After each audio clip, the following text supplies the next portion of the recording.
स्वस्थ स्वास्थ्य की रक्षा हेतु आप सभी से निवेदन है, पंचकर्मा चिकित्सा द्वारा पैरों में बनने वाला दर्द, कमर दर्द, कंधों में दर्द, गर्दन में दर्द या स्पॉन्डिलाइटिस जैसी समस्याओं का निवारण हेतु पंचकर्मा चिकित्सा द्वारा संपूर्ण निदान कर सकते हैं।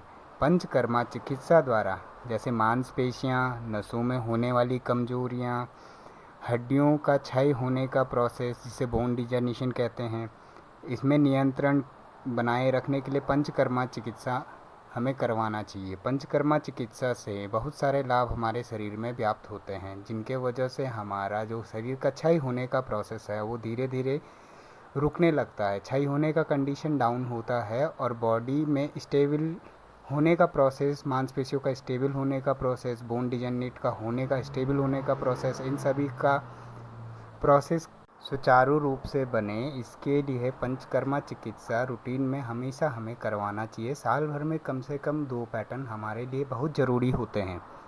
इसमें घुटनों के दर्द की समस्या सबसे ज़्यादा है आज की डेट में, और कमर का दर्द जिसके बोन डिजनरेशन होती है, स्पॉन्डिलाइटिस होता है, बैक पेन होता है, और बैक पेन, स्लिप डिस्क होता है।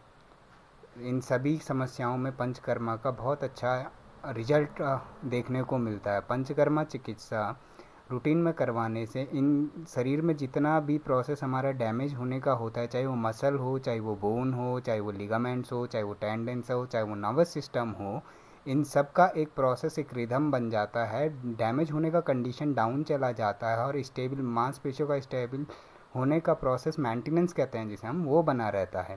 इसलिए पंचकर्मा ट्रीटमेंट हमें नॉर्मली करवाना चाहिए, चाहे हमारा डिजीज़ बनता है या नहीं बनता है, चाहे आप किसी भी स्टेज में हो, डिजीज़ का कैसा भी प्रॉब्लम हो, 1 मंथ हो, 2 मंथ हो, 3 मंथ हो या 6 मंथ हो या 1 ईयर हो या 2 ईयर हो, जिस भी कंडीशन में आप हो, चाहे आप कहीं से भी मेडिसिन खाते हो, कुछ भी मेडिसिन खाते हो, होम्योपैथिक, आयुर्वेदिक, एलोपैथिक, कुछ भी चला रहे हो, लेकिन एक्सटर्नली पंचकर्मा करवाना ज़रूरी है। पंचकर्मा से हमारे शरीर में जितनी भी समस्याएं व्याप्त हैं वो सब कम होने लगती हैं।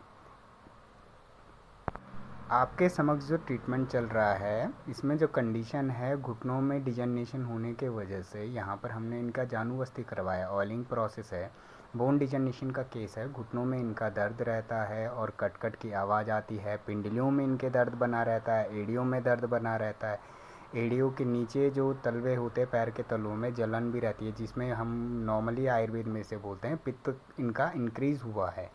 तो वात, पित्त और कफ, इन तीनों के इनबैलेंस होने से हमारी बॉडी इनबैलेंस होती है। इसमें हम पंचकर्मा में पोटली स्वेदन, अभ्यंग करवाते हैं या करते हैं, जिससे हमें रिलीफ लगता है। अभ्यंग हो गया, पोटली स्वेदन हो गया, यही इसके प्रोसेस हैं जिसमें ब्लड सर्कुलेशन इसमें इम्प्रूव होता है, पैरों की नसों से ब्लड का फ्लोर बढ़ता है, ब्लड का फ्लोर बढ़ता है तो मांसपेशियों में ब्लड का फ्लोर जाएगा तो न्यूट्रिशन भी बढ़ेगा। मेनली जितना भी डिजीज़ हमारे बॉडी में लगता है या पेन जो हमें होता है, उसमें क्या होता है, सर्कुलेशन डाउन हो जाता है हमारे बॉडी का, और मांसपेशियों को ब्लड प्रॉपर वे में नहीं मिल पाता है, जिसके वजह से उनमें वीकनेस बन जाती है। पंचकर्मा ट्रीटमेंट में क्या होता है कि ब्लड सर्कुलेशन इम्प्रूव होता है, हर एक मांसपेशियों में, हर एक सेल में ब्लड सुचारू रूप से चला जाता है, जहाँ जहाँ ब्लॉकेज होती हैं वो ब्लॉकेज खुलने लग जाती हैं। करीबन 7 से 14 दिन, बॉडी को नॉर्मली रिपेयर होने में 7 दिन लगता है, तो कम से कम पंचकर्मा 7 दिन का कोर्स करवाना चाहिए। अगर आपका कंडीशन और डिजीज़ ज़्यादा लॉन्ग टाइम पीरियड है, 1 ईयर है या 6 मंथ है, तो आपको करीबन 21 डेज़ का ट्रीटमेंट करवाना चाहिए। 21 डेज़ में हमारी बॉडी पूरी रिकवर हो जाती है। इसका रिजल्ट हमें करंट में भी पता चलता है 21 डेज़ में पर डे के हिसाब से। लेकिन इसके साथ साथ में जब ट्रीटमेंट में गैपिंग टाइम पीरियड आता है, ट्रीटमेंट करवाए हुए 1 मंथ हो जाता है या 7 डेज हो जाता है या 14 डेज हो जाता है, वो पैटर्न पे डिपेंड करता है, तो उसके बाद हमें रिलीफ बनना शुरू हो जाता है। यानी कि एक बारी के पंचकर्मा ट्रीटमेंट से करीबन हमें 6 या 1 ईयर तक का रिलीफ लग जाता है। लेकिन 1 ईयर के रिलीफ में ऐसे नहीं कि हमने नॉर्मली पेशेंट देखे हुए हैं तो बहुत बाद में करवाते, नहीं, आप सीक्वेंस में बनिए, करीबन 3 से 4 पैटर्न आप सीक्वेंस में लगाइए, तो करीबन आपका डिजीज़ 10-12 साल तक आपका बॉडी क्षय होने का प्रोसेस बंद हो जाएगा या कम हो जाएगा। मेनली पहले बॉडी को रोकने का प्रोसेस करवाइए, या पंचकर्मा ट्रीटमेंट ज़रूर करवाइए। इसमें जैसे शोल्डर का पेन चलता है, स्पॉन्डिलाइटिस का केस आज के डेट में सबसे ज़्यादा बनते हैं, बैक पेन का बनता है, घुटनों का बनता है। घुटनों के लिए मेनली जानुभस्ती होती है, कमर के लिए कटिवस्ती होती है, गर्दन के लिए ग्रीवावस्ती होती है। पंचकर्मा के बारे में लोगों को पता है, लेकिन लोगों को ये नहीं पता कि करवाना है नहीं करवाना है। सबसे बेस्ट है, क्योंकि मेडिसिन के दो तरीके हैं, एक्सटर्नली और इंटरनली।